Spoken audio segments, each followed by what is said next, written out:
J'attends qu'elle ait des connaissances de base sur les gestes importants, savoir porter un enfant, savoir réchauffer un biberon, changer des couches évidemment. J'imagine aussi que pour ce qui est de ses compétences un peu émotionnelles, savoir gérer les situations de crise où l'enfant se met à pleurer, à avoir des caprices, des frustrations, des colères. Là aussi, j'aimerais que cette personne puisse bien agir, garder son sang-froid, et puis peut-être mettre en pratique les recommandations qu'on lui donne. Ça serait une bonne chose. Peut-être la faculté d'adaptation aussi aux besoins des parents, aux recommandations des parents, parce que c'est vrai qu'on a aussi notre propre façon de fonctionner à l'intérieur de la famille.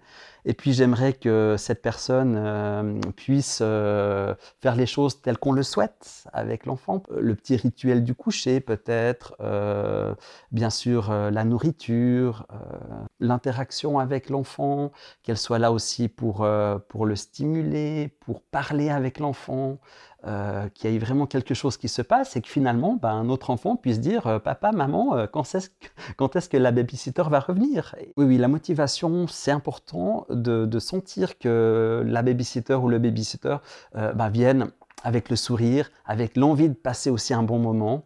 Oui, la ponctualité, bien sûr, ça c'est vrai qu'on a envie en tant que parent d'avoir des moments privilégiés, par exemple faire une sortie, c'est important, on le planifie durant la semaine et on a envie de partir à telle heure pour arriver à l'heure par exemple au théâtre. Donc c'est vrai que là on attend aussi cette ponctualité et puis en retour, nous aussi on va aussi tout faire pour être bien sûr ponctuel.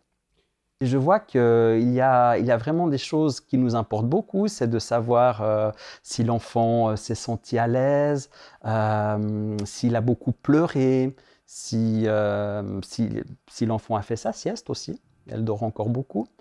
Le plus important, bien sûr, c'est de partir le cœur léger en tant que parent, de se dire voilà, on a mis notre fille entre de bonnes mains. Et ça veut dire aussi on attend en retour que s'il y a quelque chose de grave, qu'on soit tout de suite informé. Je dirais de manière générale, si l'entente s'est bien passée, je choisirais vraiment quelqu'un qui a suivi un cours. Ce jeune, cette jeune puisse être bien formé, ça rassure vraiment les parents. Pour moi, c'est indispensable.